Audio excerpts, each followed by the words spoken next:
All right, everybody. We'll go ahead and get started here. Just some kind of quick housekeeping. If you do have any questions, go ahead and just type them into. There's a Q&A bar where you can actually type in your questions. We will try to get around to them at the end here, depending on time. We'll try to get most of those done, and we can be sure to follow up afterwards if not. If you have any questions about training or anything like that, feel free to contact me at training@simpliphipower.com. Today we're going to be talking about resiliency and disaster recovery, and really what that means as far as projects go, products go, and just understanding how to use these lithium iron phosphate batteries to their full potential in various situations. So today I'll be presenting Troy Daniels. I'm the technical service manager here at SimpliPhi Power. Do a lot of our trainings, basically all of our trainings at this point. As well as head up some of the other departments, such as technical support. We also are going to have Will Heegard talking here. He's the founder and director of the Footprint Project.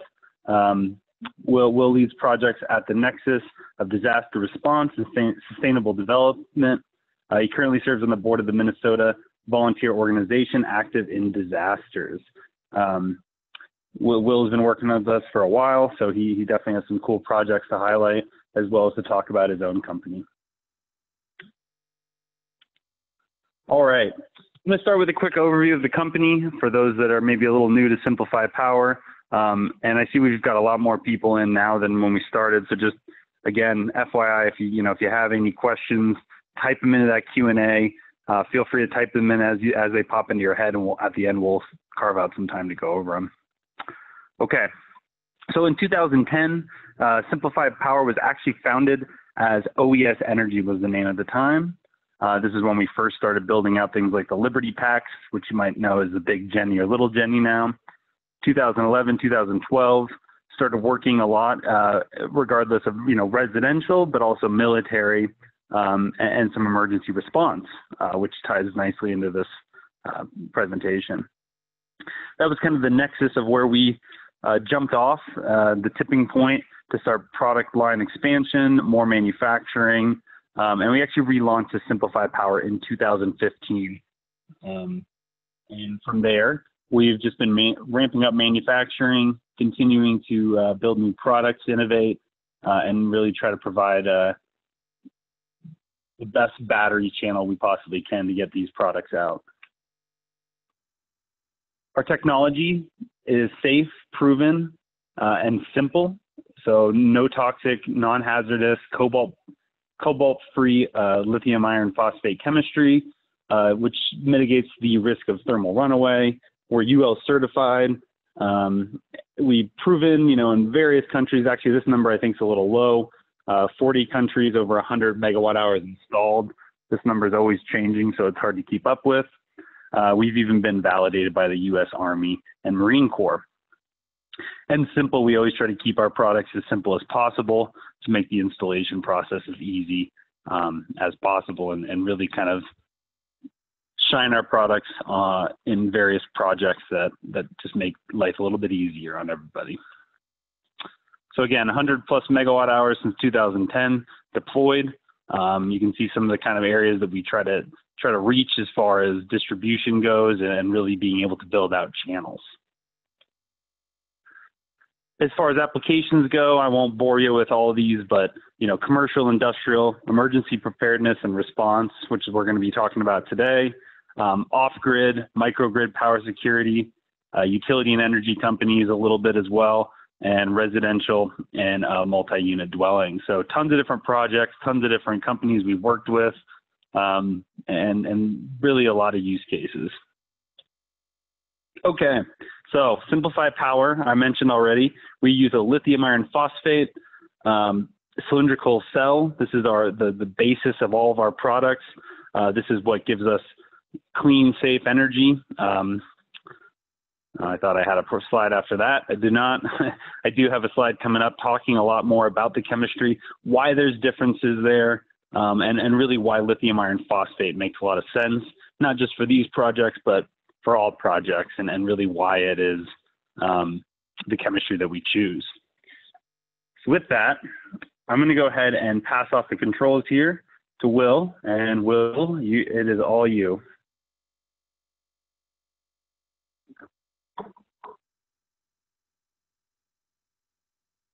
Cool.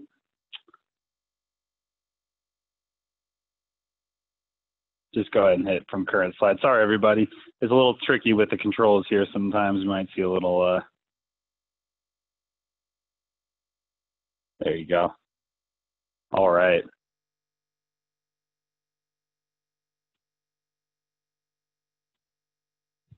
Will, are you there? We got no audio on your end.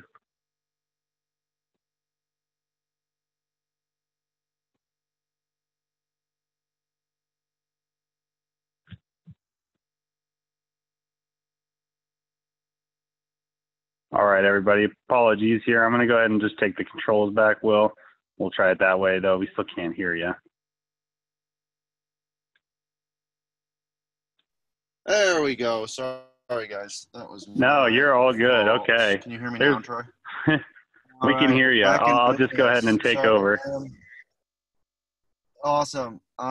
Sorry for the delay. I'm Will Heegard, and Troy, thanks for inviting me to talk about the Footprint Project. SimpliPhi has been a huge supporter of our work, and we've been really honored to be able to apply this kind of super safe battery chemistry in so many challenging applications. So yeah, the Footprint Project is a small nonprofit based out of Minneapolis.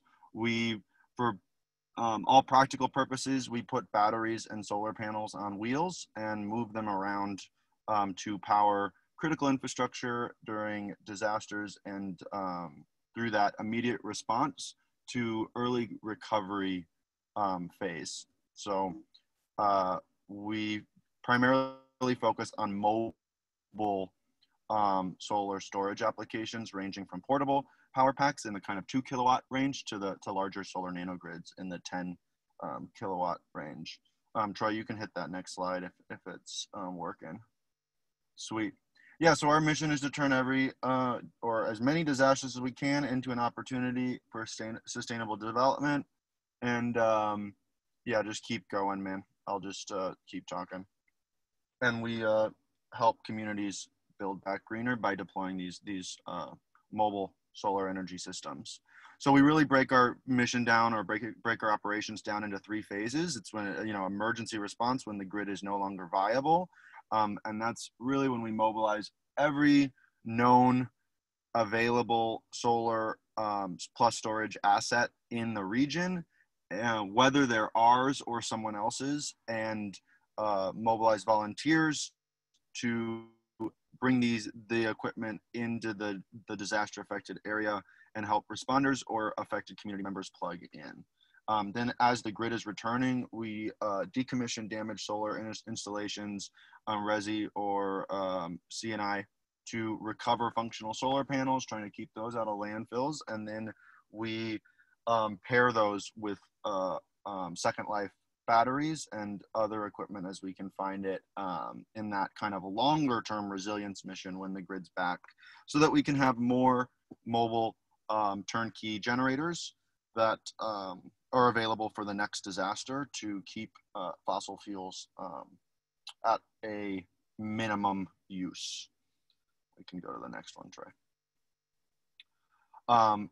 Yeah, pretty simple. We do a lot of charging stations, community hubs, and we're really focusing on this Second Life initiative in the in 2020 as the battery market explodes and there's more and more repurposed, refurbished, or recycled solar panels and batteries to use.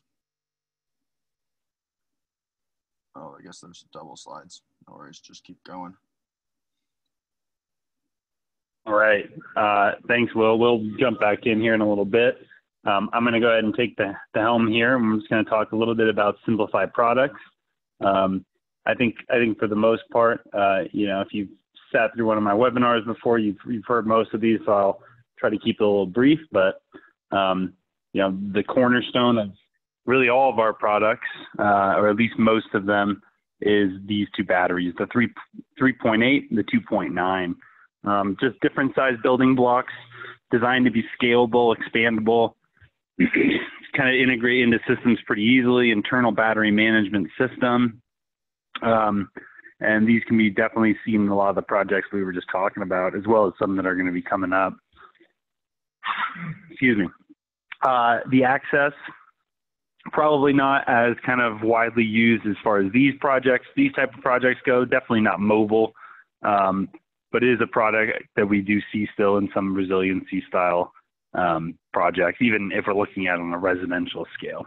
So these are, excuse me, all-in-one products, DC or AC coupled, batteries, charger, inverter included, NEMA 3 rated, so it's outdoor ready, and no maintenance. These products definitely fit nicely into the resiliency theme. You know, these are the big Jenny and the little Jenny, even available with things like this fold-out solar panel. This is for portable power, emergency power. We're still utilizing the same LFP chemistry, lithium iron phosphate, and really kind of give a little bit of a different product specification to fit certain energy needs. These are a bit smaller scale, so not going to be powering a ton of different equipment, but oftentimes it can power what you need for some smaller projects. The Express unit, this one is a little bit more geared towards exactly what we're talking about. It is NEMA 3R, but it is mobile. It can even be loaded into trucks, moved on site for different projects. Again, batteries, charger, inverter included. Some really kind of quick, easy to use connections, an AC inlet for charging straight from the grid, 4 outlets and 2 USB ports for actually pulling directly off the unit. So you could charge up from the grid, roll this on site, and use it as you see kind of fit here. The sizes, it ranges, but I mean, the larger one, where I think we're talking about 7.6 kilowatt hours. So pretty large and can cover some pretty high demand loads. So again, this is not really hardwired so much. You don't have to do a lot of the wiring. It's more kind of for quick connections and easy to use solution. It also even comes with a quick disconnect, a quick DC disconnect. So you can actually, it's basically for the PV, can connect and disconnect as you see fit and charge up from some solar panels. If you're looking at larger scale resiliency stuff, you might be looking at things like our high voltage product. This could be for microgrids, large scale backup on a resiliency kind of project. This is an external BMS product, so everything is kind of connected. As you see here, I don't have the greatest pictures in this slide because it's kind of just brief on this presentation, but basically you've got your stat controller and a lot of smaller battery modules. 200 to 800 VDC nominal, up to 2 megawatt hours of storage, and can be actually containerized and sent on site.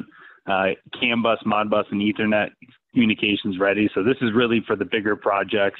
Definitely not anything mobile, I would say, but can be used to give some pretty heavy backup or even build out a microgrid.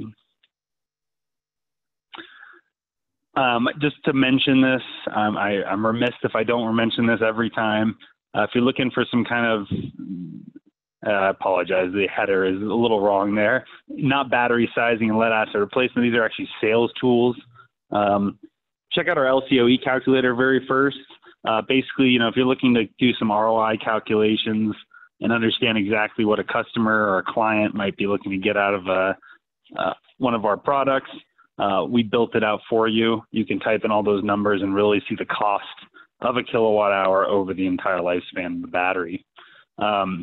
This can be super helpful if you're working on projects. Maybe you're working with organizations that really need to crunch the numbers, or even government organizations. This can really help give you a leg up on a proposal with the batteries. And if you ever need other resources, definitely check out our resources page. You'll find all sorts of neat proposal tools there. Okay, so just a little bit about kind of SimpliPhi and resiliency projects. What are the key advantages of these batteries? Why do they make sense for these projects? Long lifespan, and we'll go through all of these in a little bit more detail here.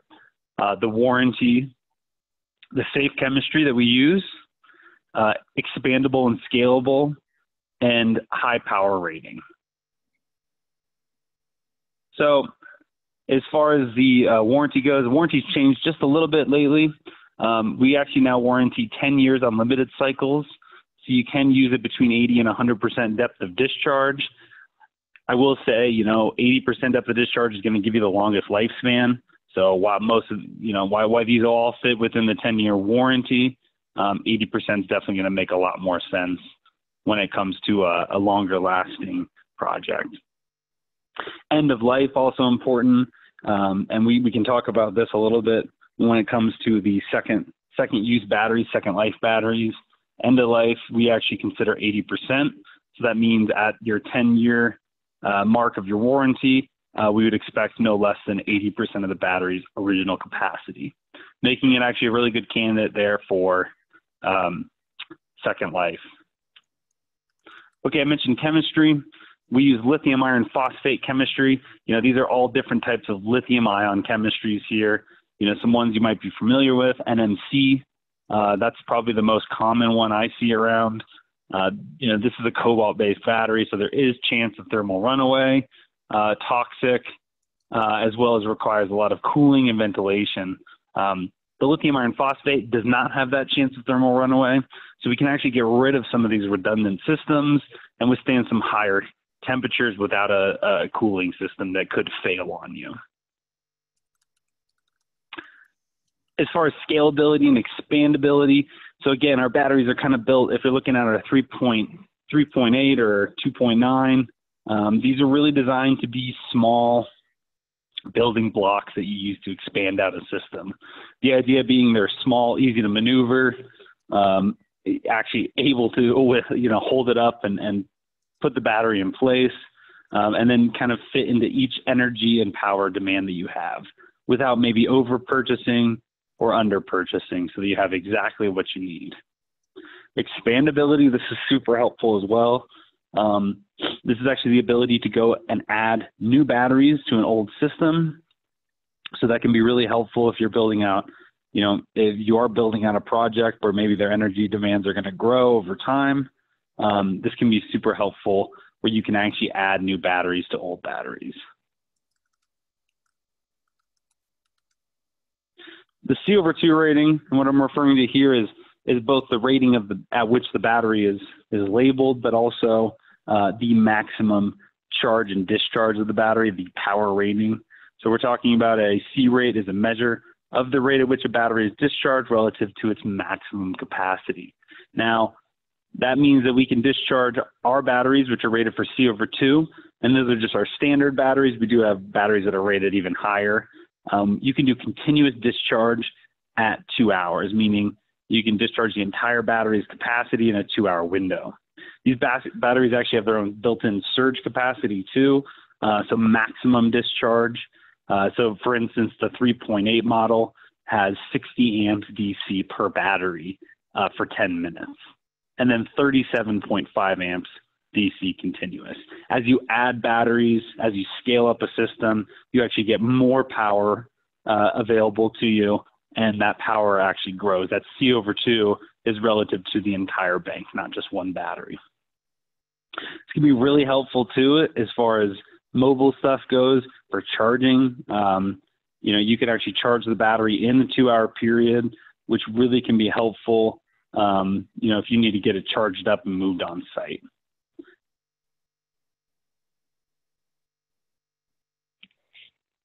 Okay, let's just talk a little bit about kind of some of the things that we would see as resiliency, natural disaster, emergency response, those kind of projects. I think to not overlook it, residential storage could be considered this, definitely as far as resiliency goes. We're talking backup power oftentimes where maybe you do live in an area that is high in fire demand or hurricanes or something like that. It can be definitely a big plus to have your backup system put in place on a residential scale. And there's a lot of value add there when you can use the battery not during emergency times to actually either sell or use for time of use, different various things like that. Adding batteries to existing PV systems, crucial for this.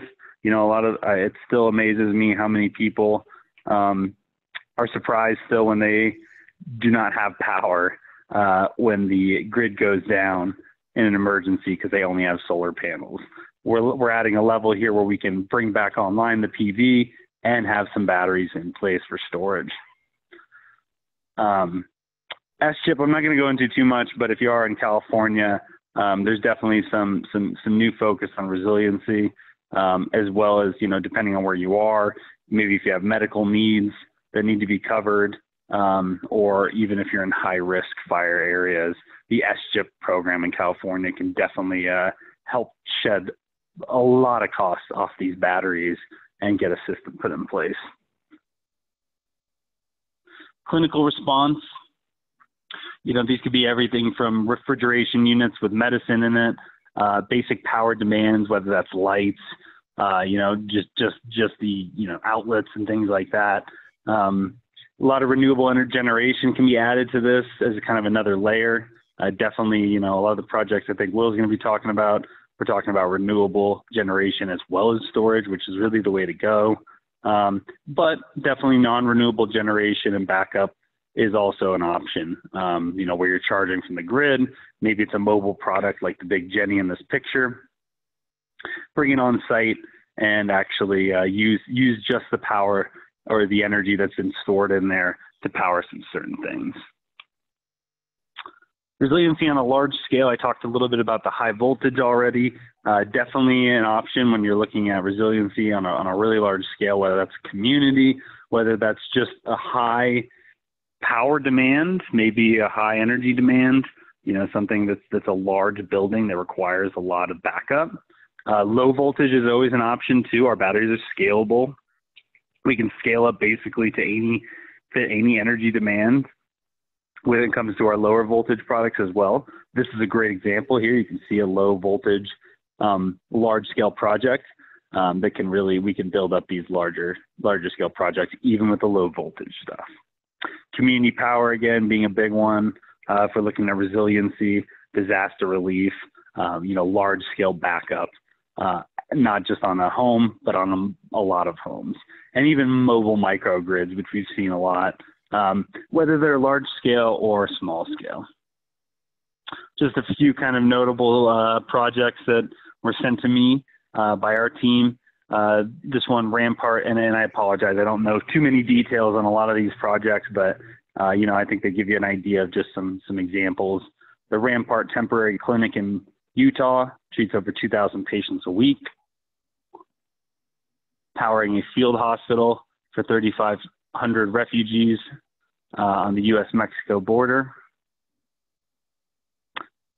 Great example of a mobile solution, mobile solar plus storage nanogrid for rapid deployment of COVID-19 testing facilities. So actually bringing these units on site that have these panels, have the batteries built in, and providing power to the World Central Kitchen's meal distribution center in Los Angeles, just with some smaller big Jennies here, but again, still gets the job done. And I think Will actually talk a little bit about what he's done down in Puerto Rico, but you know, I've actually been I've been down there a lot and seen these for firsthand. This is specifically talking about energizing medical clinics after the earthquake specifically, but definitely after the hurricanes, looking at, you know, what needs to be backed up, whether that's an aid station or a clinic, and tons of different stuff down there as far as resiliency goes. All right, with that, I'm going to go ahead and pass it back over to Will. Will, I can just take controls here and you can just tell me next slide, but go ahead and jump in. Will's going to talk a little bit about some of the specific projects they've done. Totally. Thanks, Troy. The Rampart Clinic project was one of our first pilots. And it's, so you can kind of see the drone shot of it. It's a full scale, you know, mobile field hospital with medical triage, advanced urgent care, and then an emergency room. The system that we deployed used SimpliPhi batteries in a combination of permanent, 60 cell modules, and then a thin film flexible PV tent to power. The first year we did the lighting in the advanced urgent care, and then the second year we did everything in the medical triage. So we want to be clear when we talk about this stuff. Certain things are still not possible to power with that that scale of solar and storage, like a medical x-ray ICU, 40 ventilators, that type of thing is still going to be running off a generator, but the lighting, communications, and refrigeration are all very, very viable for these types of deployments. Troy, you can move forward.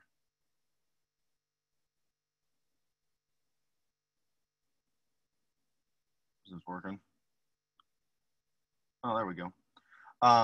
Yeah, I mean, we've done stuff in urban areas where there's outages, and then also, they're very useful for remote or operations where you're setting something up outside the grid. This was the recent solar trailer that we built for the Office of Emergency Management of Puerto Rico with SimpliPhi batteries, 21 kilowatt hours of SimpliPhi battery storage inside. Similar to like an access system that Troy was talking about, just not in the SimpliPhi enclosure. We use the SimpliPhi batteries and that solar inverter with 5 kilowatts of solar panels on telescopic rails. What we've noticed is that each of these projects really need to be paired to the needs of the final recipient. So in this case, the Office of Emergency Management on Vieques, the small island off the coast of the mainland of Puerto Rico, had some damage to their paramedic, basically their emergency management building on the island. And so instead of installing a permanent system on that building, we put it on wheels, and now they can take it to either plug in, and back up their existing building, or if that building is if they have to move, they can bring that power with them. So it's really, we found that mobile systems are really effective for areas where there's a little more uncertainty in how the community is going to evolve through that resilience process. If there's multiple recurring storms or threats. Go ahead, Trey. This was last fall. We can kind of just tap through these. We had a trailer in the Bay Area that was powering some ecosystem recovery in Paradise, and then sent to the Kincaid fire in Sonoma. A lot of times we end up doing just straight charging hubs, in the sense that we roll in a solar trailer or a more portable, smaller 2 kilowatt system, and set up a basic couple lights and a bunch of outlets with power phone cords in a neighborhood where there's the grid's been down. And it's it may seem small, at least for considering, compared to a medical ICU or a mobile, large incident command center, but it really is. I think it's worth considering the value of small scale deployments, particularly for large areas where communities are spread out and they still need to contact, just getting them the ability to charge their phone in that first 72 hours or week where the grid is no longer viable can be significantly beneficial to that community and really save lives if you're have a family member that's vulnerable or needs insulin storage or some other pretty simple energy need, but really difficult to meet if you're without a small mobile solar system. This was in January. We were training up CAL FIRE on the solar shelter that we've been prototyping, flexible PV on a canvas canopy, and then a Rolly portable battery bank that is about equivalent to a 5 kilowatt generator so similar to like a SimpliPhi Express. And actually this PV canopy can pair really nicely with an Express box. Go for it, Troy. Almost our most recent deployment, we had a trailer in just Nashville, actually about 50 feet from that house on the left there, that miraculously survived the tornado in March. We're able to mobilize some volunteers to get it to a distribution center. We found, it's fascinating to watch the, you roll in clean, quiet power and offer some outlets, and people line up. It's amazing. We ended up noticing a lot of people charging their electric wheelchairs and other home medical devices in the more harder hit neighborhoods of these tornadoes. And yeah, so that trailer was there. We mobilized another one that wasn't ours from Atlanta that came up to support Nashville. And then the solar trailer in the middle was remobilized to Chattanooga the next month. Almost our most recent deployment, I guess, as of these slides, was the COVID-19 Matamoros Field Hospital. That was the clinic that was set up outside the Matamoros Asylum Camp on the border of Brownsville. The big lesson for us here was that white tent there, if you can see under the tree, there's a little red box. That's their HVAC system. It's a 3-phase, power draw that probably pulls upwards of 18 kilowatts instantaneously. So yeah, our solar trailer and our solar shelter are not going to meet those needs. But what we did do is they had a generator that had met that tent, and they procured it in Mexico. And after 3 days of running that, a military grade HVAC, it started to melt their generator bar.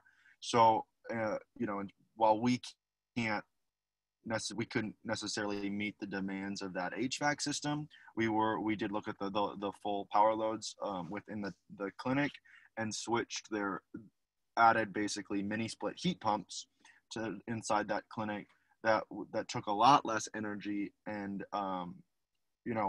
allowed them to not run their generator just for that larger military grade HVAC. Even having just a small amount of solar battery backup, and in parallel to a traditional diesel or gas generator, just gives responders a lot more flexibility in how they deploy. And if your generator melts 3 days into a deployment and you don't have a second source of power, your whole clinic is down, right? So while we hope to eventually reach that phase where you can bring in solar battery systems or hybrid generators that truly do take a whole clinic offline and power that larger HVAC systems, we can do a lot of good just with lighting and communication equipment and refrigeration in the meantime. And any power is better than no power. Solar storage is better than diesel, and combined, I think we can do. It really does speak to that resilience piece of the response puzzle. Yeah, so this is just the inside of the trailer. You can see the 3.5s with a SMA Sunny Island.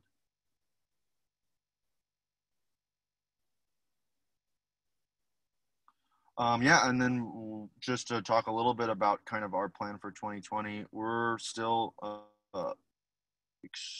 as small as a nonprofit can get, all volunteer, and we have networks on the West Coast, Southwest, Southeast, and then out of Minneapolis, where our home is, to activate either our equipment or partners' equipment or DIY solar battery equipment.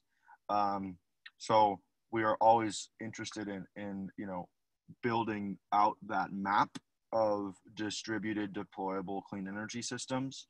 And so just to speak to a little to the plan, we're really taking this as a hub model, and we see, we don't have necessarily a fleet of, thousands of these things. We have a couple that have been staged before before tornadoes in Nashville, or before, in the Southwest, before wildfires.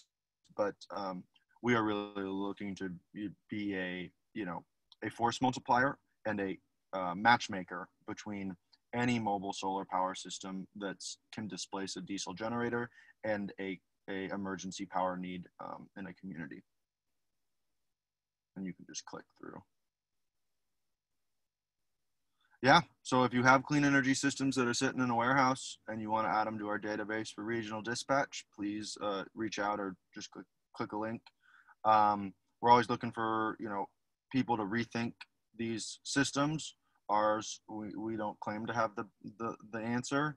We're always looking for logistic support and second life equipment, and folks that know how to wire stuff together if we throw a pallet of panels and a pallet of batteries and some inverters in a crisis. Thanks. Yeah, I think it's exciting to hear about SimpliPhi's new products, and we're thrilled to be able to deploy them when they're most needed. And I think I know Troy's planning to talk about a little more about the second life or twice green products or the initiatives around that. We do a lot of remobilization of used or refurbished electric vehicle or lithium chemistry batteries. And so I think there's a lot of opportunity to keep those out of a landfill by getting them to people that really need them. Awesome. Thanks so much, Will. That was great. And yeah, just kind of piggyback right off of what he's talking about there. I think footprint especially is just a great example of using these second life batteries, or I think even beyond second life. We can talk just generally about batteries that maybe had some defects, or are in an area where they're not being used, and there's just so many opportunities here to really look at a use of a battery that might otherwise end up in a landfill or recycled before it really should be used again. Some kind of things I want to just kind of keep in mind here. This is still pretty new even to us. I mean, I think when we're talking about second life batteries, second use batteries, we're not necessarily talking about something that we're actively, doing right now and offering the product as such. It's more of a kind of, one off, two off, how it comes at us type of deal. But, some things you can consider here is possible load test and use testing. So, if you do have a battery, looking to our engineers to understand, what kind of performance you're going to see out of that battery, what kind of life it actually has left. And really, we see a lot of that through how it holds the load and really what the capacity overall is. I mentioned EOL already, end of life, and that really ties into capacity expectations. 80% being the expectation at the 10-year mark at the warranty period. I will say why that sounds great. Don't expect that the battery is not going to be a bit of more linear curve as far as capacity loss after that period. But 80% is a whole lot of capacity still have left even after a warranty period. And as I mentioned already, it's oftentimes that you're getting these second life batteries not from the very end of a warranty period. And availability, since I know this question will come up, it's not anything that I can truly answer. We've got lots of companies always looking for these types of batteries, something sitting around our manufacturing facility, and they come up as they come up. But we're always happy to pass those off, and we always have good inquiries regarding those types of batteries. All right, so I'm going to go ahead and pop this Q&A open, and see what questions we have for myself and Will.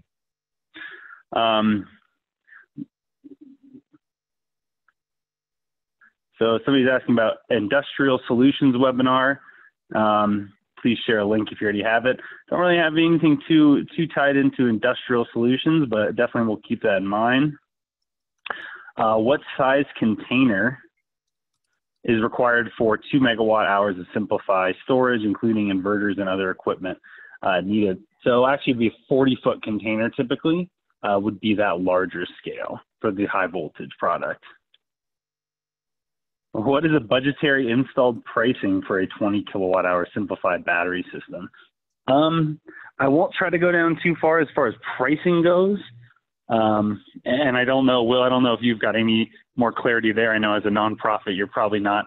I'd say let's skip on the battery cost itself, but as far as installed cost, I don't know if you've got any more clarity than I do as far as what it takes to really. Totally depend on region. So I can only really speak to what we do, and that's usually our installation labor costs are trailer frames and then hours of work, some of which a lot of times we mobilize, get volunteers to step up to kind of do the racking and figure out how to cobble a partially donated or Second Life system together. What for a rough estimate is whatever the price and access is, plus the shipping, and then if you're doing a permanent install, which we do not, like, I'm already speaking outside of my wheelhouse, then there would be the cost of licensing and whatever the inspection stuff that needs to happen for a traditional permanent grid tied install. Awesome. No, great answer. Okay, I've got not really a question, I guess a little bit for you, Will, is we have a manufacturer in Canada that is taking back original PV. Looks like it just vanished there. Sorry. So I've been answering. That's okay. I can get it right here. Section, and I'm happy to talk through these. But Bruce was just mentioning some. I think the more interesting question, Bruce, and thank you for the offer to connect on some potential older panels.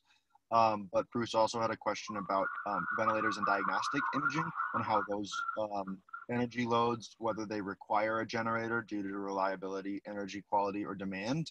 And what we found is really interesting in these medical ICU or mobile incident command deployments is that the biggest power draws are usually not the things the most challenging pieces of the energy puzzle. If you're looking to take a mobile ICU off a 20 or 40 kilowatt generator, it's solving the HVAC.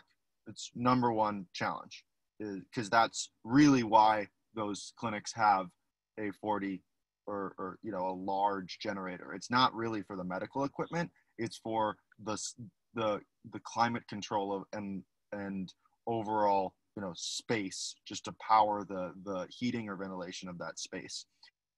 For medical clinics, then it usually drops to oxygen compressors, which can draw each one of those draws 300 to 500 watts. So if you have 10 of those, you're looking at you're starting to really draw continuous considerable power.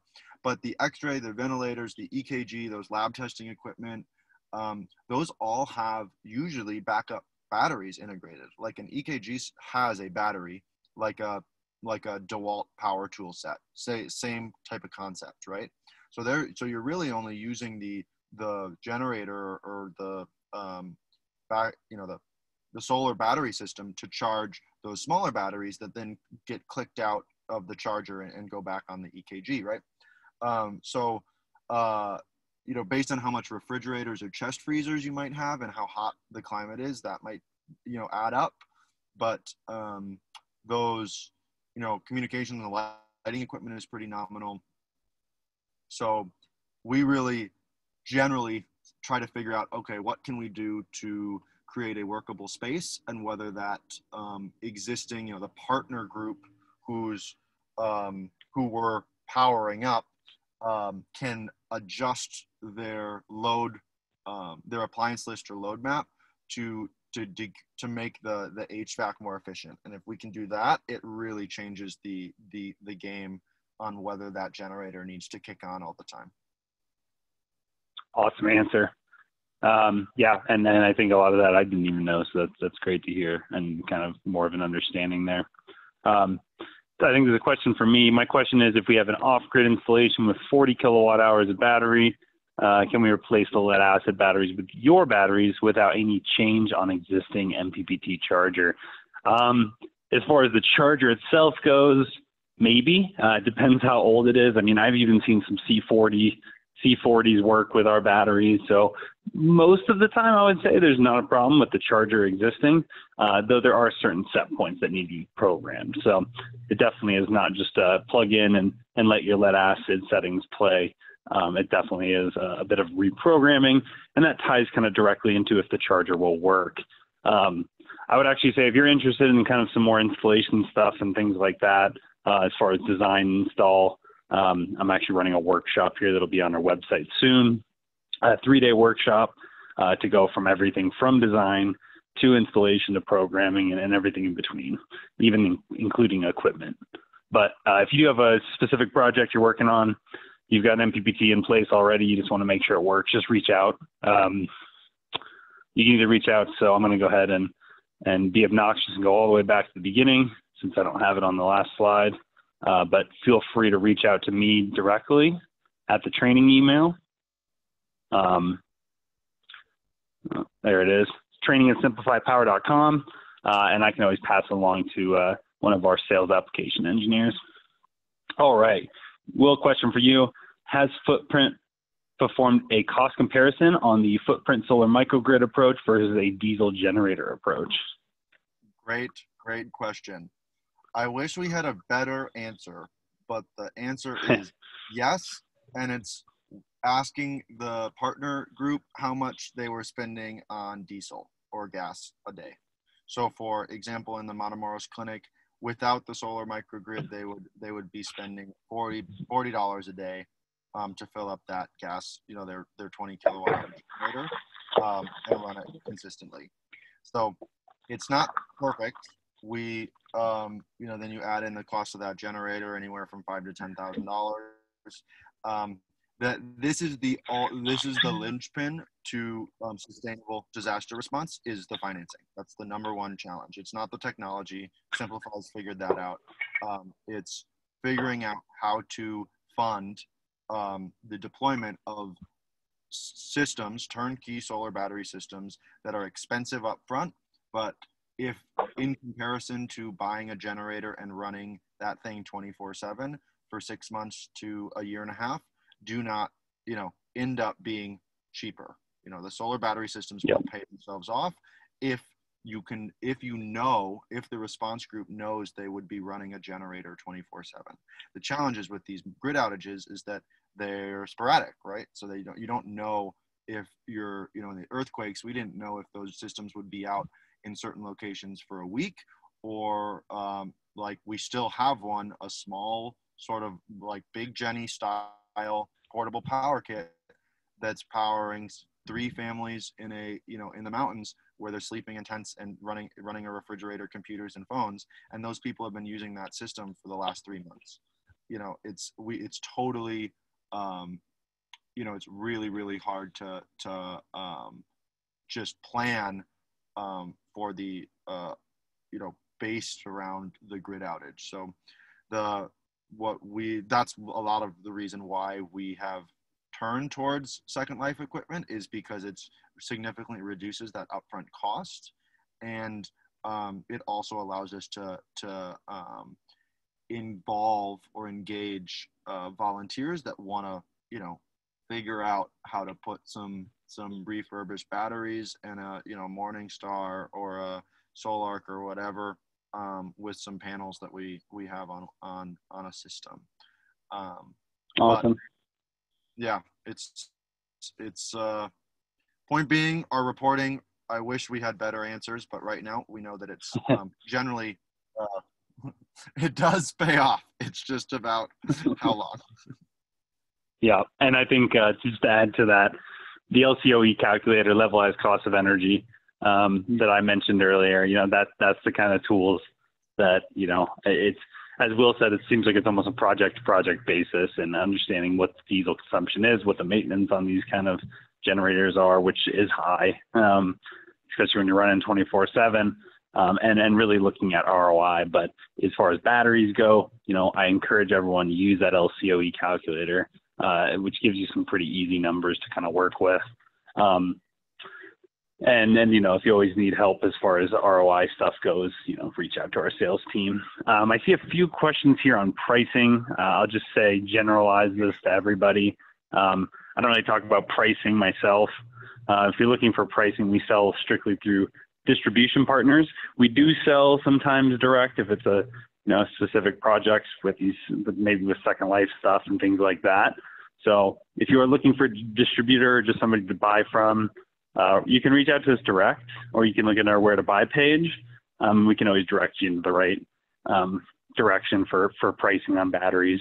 You can even search online. It'll probably be a little bit higher than what you're going to get from actually probably a lot higher than what you're going to get from a distributor, but got tons of distributors, always have batteries in stock ready to go. So again, pricing, I see you got two proposed systems you need help with right now. Just again, shoot me an email at training@simpliphipower.com. I'll pass you over to our sales team to get things moving on those. Will, what are some challenges you have come across using Second Life equipment? Good question. Yeah, this is I think from a more traditional disaster relief or humanitarian aid nonprofit with that hat on, and I think everyone a lot of people have seen this if you're watching the news lately, is that when crisis hits, people like to give stuff, right? Like whether it's t-shirts or bottled water or canned goods. Or I'm from Minnesota. After Maria, we had reports of Minnesotans sending winter jackets and ice skates down to Puerto Rico, right? They wanted to help, and people like to give what they have in their garage or what they have in, physically. And it's always a challenge to get cash donations versus equipment. So the challenge with Second Life equipment that we've come up with is that just like there are issues with in-kind donations, so equipment or supply donations after disaster, people like Minnesotans sending winter jackets to Puerto Rico after Maria. Just like there are those issues, there are the same issues that are growing in the renewable energy solar battery space. So what we get is certain donations that do not end up being viable for a safe mobile power system. So that's really the challenge. Is the integration is usually pretty simple if we have the right volunteer or the right equipment in region.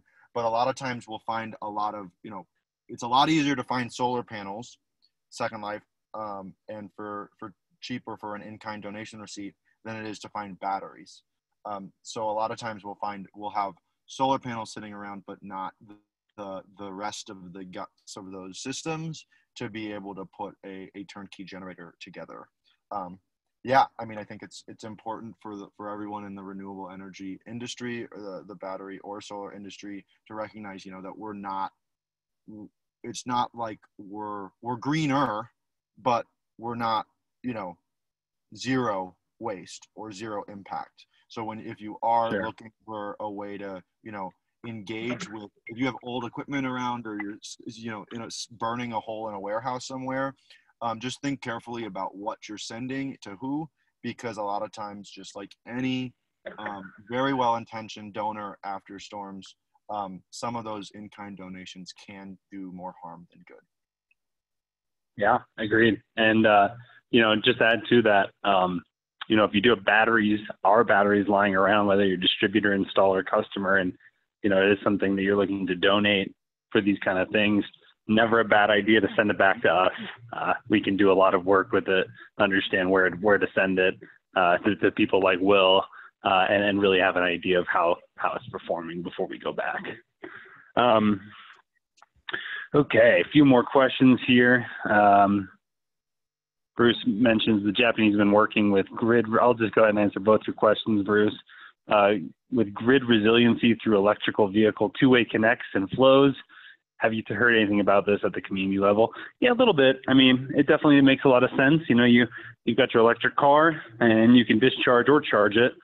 Basically, you know, you're a battery on wheels.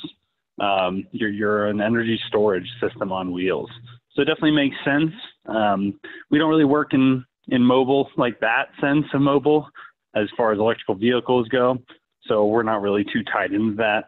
The most we really do with electrical vehicles currently is mostly tied to charging stations. And to answer your other question, talking about remote communities in Canada are looking seriously at combined heat and power biomass systems. Has SimpliPhi had a storage system installed in that application? I honestly can't tell you. I'm not aware of any, but let me do some digging, and I will be surely to get back to you if I have seen anything that's related to that. That sounds really interesting, though. And I will say hi. Say hi to Catherine for me. I will make sure to say that if she's not on there already. All right. Real quick, just to clean up these, please, are we going to have the presentation in PDF?